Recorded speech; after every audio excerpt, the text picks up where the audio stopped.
Hello, people of the world of the internet watching new vehicle reviews. Welcome to this, the 2025 Range Rover Sport P550e Autobiography, which is the trim level, not what this is a car review. And today I'm gonna get up in the air, wear a nerd and tech spec, see how it's constructed, and then give it the beans.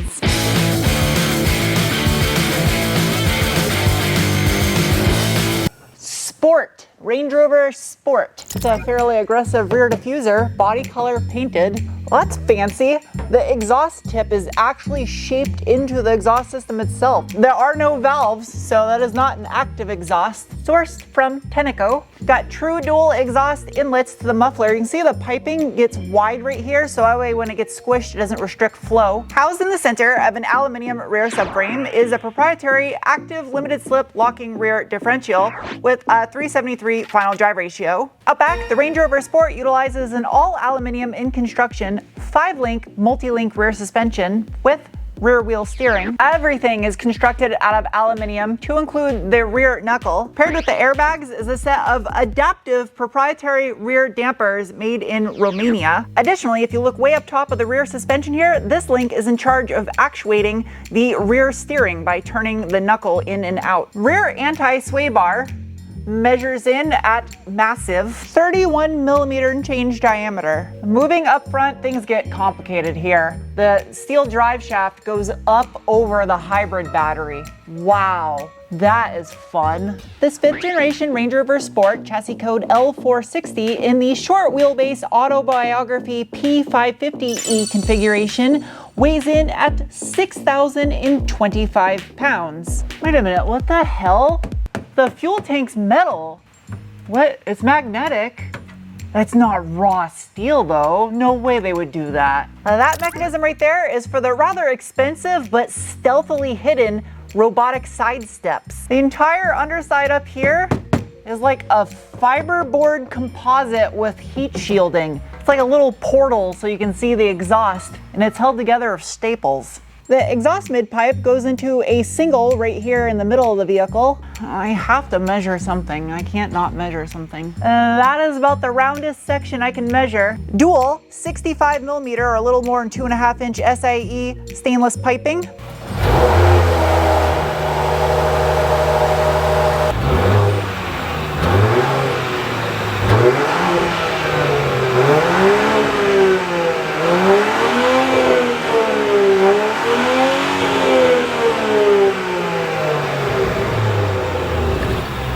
As far as the transmission is concerned, the P550e plug-in hybrid models of Range Rover come standard with the ZF-sourced 4th generation 8P80 PH 8-speed automatic transmission.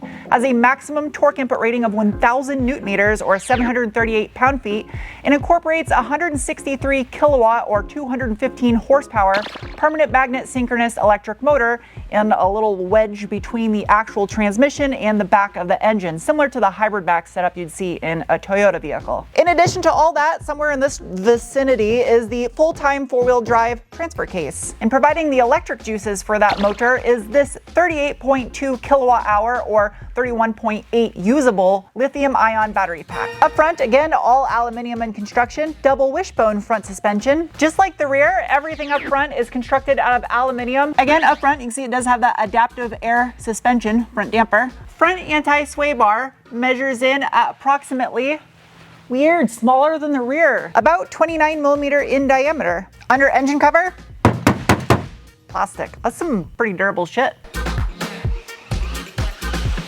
Time for the braking test. Nothing behind me.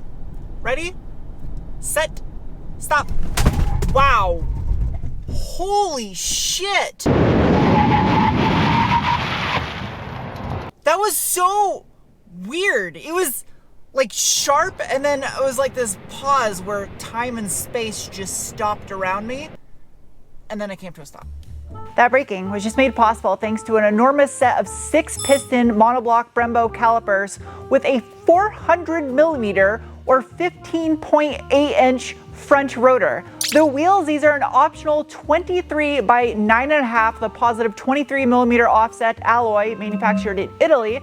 wrapped in a set of 285 40 23-inch Pirelli Scorpion MS tires. And they really are proud of the fact that it's an all-season, I guess. It's literally included in the title of the tire. Inner fender liners, carpeted. The side vents are fake. That is the LED fog lamp. There's actually an autobiography badge on the door. Stealthily tucked below the door are those robotic side steps. Rear fender liners, also carpeted. This little arrow panel also subsequently keeps mud and crap from getting stuck in between the bumper and the fender. Out back, you go down to a single piston caliper, but still have a 14.7-inch or 370 millimeter rotor. The wheel and tire, same size as you have up front.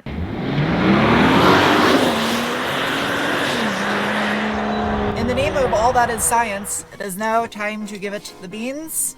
First, assessment of bolstering.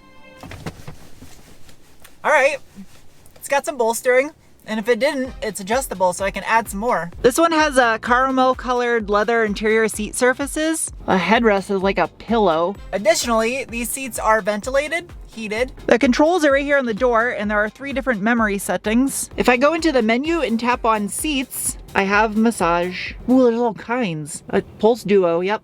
Oh yeah. Feels like a cat making biscuits on your back. Steering wheel, also heated. As far as drive modes go, everything is done through the tablet on the dashboard. I can go from dynamic to comfort, eco, auto terrain response. In addition to those drive modes, you can also go in the menu and tap on this little helmet that says dynamic eye, and you can fine tune the dynamic mode in here. As far as traction control goes, I have the dynamic stability control in the center, can tap on that icon. The transmission also has its own sport mode where I can pull it down to drive or into sport. I also have some flappy paddles in the That's Metal. All right, let's see what this thing can do. Ready? Go. Oh, good launch. A little surge every time it grabs a gear. Aggressive, that's good.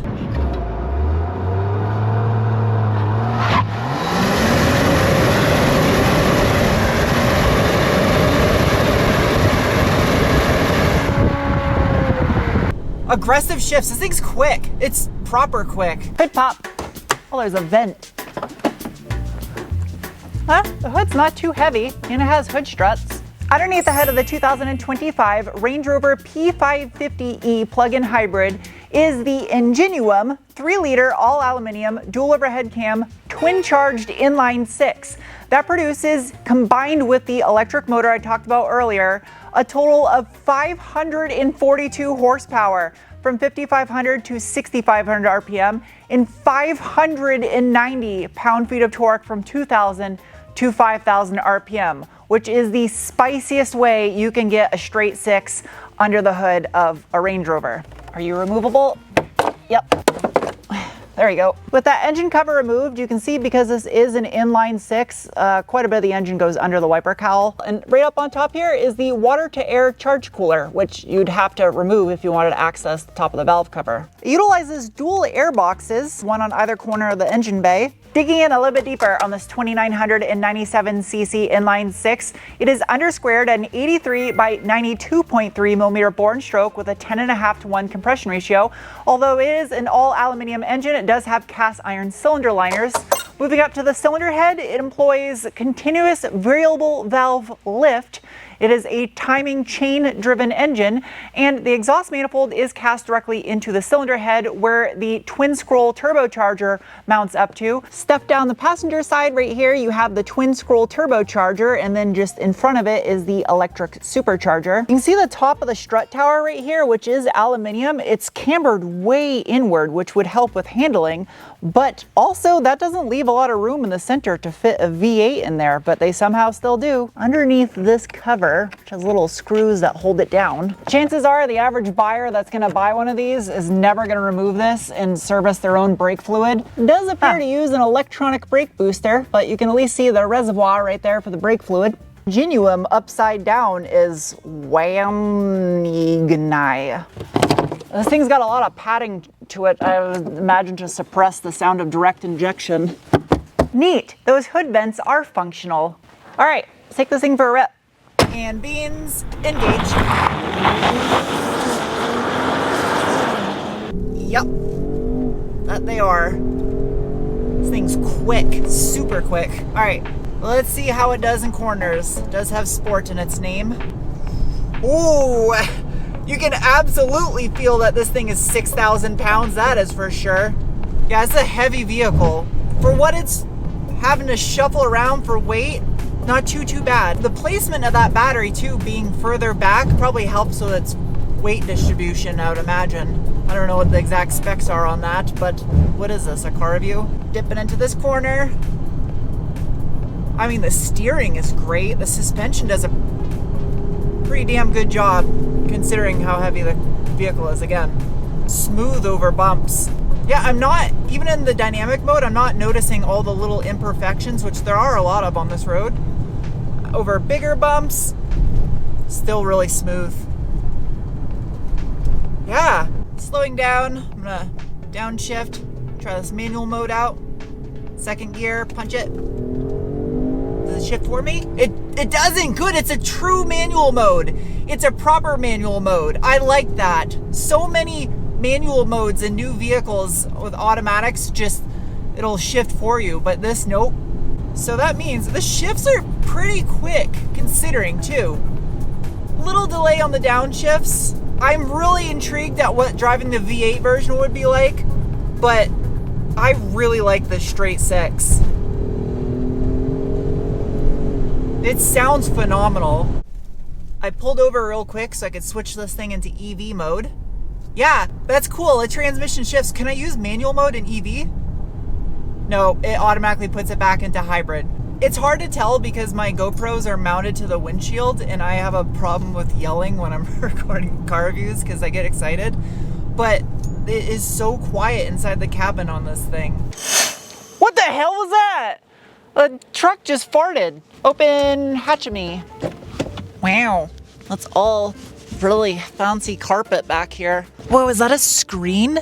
It's got a little screen for the air suspension. Whoa, that's all the way up. That's neat. Fold these seats. That thing's still adding air. What is under here? Oh, little Land Rover valve caps. Cute. Oh, this, no way. The back seat is adjustable like the front. It's electric. That's wild. Even the headrest is power back here. Well, the top of the doors are like this denim material. The speaker is actually underneath it. And then below that is this dry forged carbon fiber. I could only imagine if you were a child and your parents drove this and this was your backseat experience. You don't even know what it's like to fly out of the back of a pickup truck and bounce off the highway. It's very easy to not be able to find the door handle in here. It's stealthily hidden inside this design element. This is just straight up the upper class shades. The rear oh shit handle area is its own just station. The headliner is all done in Alcantara suede. That is weird. It's like a... Oh, because it's power. The rear seats are heated. They're not ventilated. Got my own dual zone digital climate control back here. Old school cigarette lighter style outlet, dual USB-Cs. Well, that's sick. There's even more carbon back here. That's an area they totally didn't have to pay attention to, and they did. Oh, there's a crow outside. The center... Whoa. Fancy. And that's a felted thing to put the expensive brand of Pop-Tart. Oh, the door cards say autobiography when you get into the vehicle. There's a ton of forged carbon fiber accents all throughout the front of this thing. Top of the cup holder area, also dry carbon. It looks like a chalkboard. There are some buttons up here. Oh, that opens the glove box. Ah, upper glove box. There's also a tiny little cubby hidden underneath the center console with a charge port. Wireless phone charger area that you can hide so you don't have to stare at it. This one's equipped with a giant panoramic roof. So the bar is pretty far back. Inside the center cubby, it's got a refrigerator. Sick. The infotainment system screen itself is kind of a large tablet style display. There's a lot of emphasis on off-roading tech features in here, and I'm sure this is phenomenal off-road. I just would not take one off-road with 23-inch black wheels. Typical Land Rover menu system, a lot of stuff packed in here. And there's some fun features too. Off-roading stuff, data, telemetry, pedal graph. That's wild. Purify, please. It's neat that it has this, but man, is that an expensive option. Roof access. That's neat. I can go to this TR modes, and there is all kind. Look at this, grass, gravel, and snow. That's neat. Grass. Configurable? That is sick. This is what I mean. Small little pebble. Look how far away it is from the wheel. And that is gloss black. Yeah, you're going to destroy these wheels if you take them off on a real trail. The Meridian sound system that's in here has excellent bass. Just overall a really powerful sounding stereo system in here. Excellent camera system on this as well. On and off-road, what's the difference? Oh, telemetry. The gauge cluster in here is a full digital display. Really pretty too, the graphics that they have in it. You have your gas range as well as your electric range separately. The controls for it, however, kind of remind me a little bit of Volvo, where the pictures are a little bit hieroglyphic, I guess you could say. Arguably the best part about this thing is the range that the plug-in hybrid has. 63 miles of full electric. And you can keep it in the save mode, which I have done, so that way you can use the EV range whenever you want, wherever you want. The fuel efficiency when you're just driving it as a hybrid, for the amount of power this thing has, is great. Since this is a plug-in hybrid with an internal combustion engine, the charge times are super reasonable because it doesn't have as big of a battery, obviously. And as much as I clown on this for having 23-inch wheels, which it looks good, it's just, when I think of Range Rover, I think of driving out in the range in my Rover. Daily drivability, this thing is super quiet and super comfortable on the inside. It feels like it isolates you from the rest of the world. Like you're in your own little luxury bubble. Yeah, it's an astronomical shit ton of money, but it's also a vehicle for people that isn't an astronomical shit ton of money. So it's all relative to your level of income. Where they knock it out of the park is there's a lot of options in custom configurability with the vehicle, lots of different colors and packages and trims that you can get with it. Over the week I've driven this thing, I can't really come up with a lot of complaints other than the fact that everything is through the infotainment system menu. There's a lack of buttons in here, and the shift lever is kind of counterintuitive to what you would expect. You push it forward for reverse and pull it back for drive. That makes no sense. Another slight complaint, this is a weird one, is the heated windshield. I don't know if it's just me, but my eyes pick up on the little zigzag lines in the glass, and I can't help but feel like I'm driving behind a screen door. The best way to summarize this is, if you're mechanically inclined and a car enthusiast, this is a rolling oxymoron in a good way. It doesn't make sense. A car would be better at on-road performance, but they made this into an on-road performance model, which kind of hurts its off-road capabilities. But regardless, it's kind of sick. It looks good, it's comfy, it's fast, it's practical, so it works.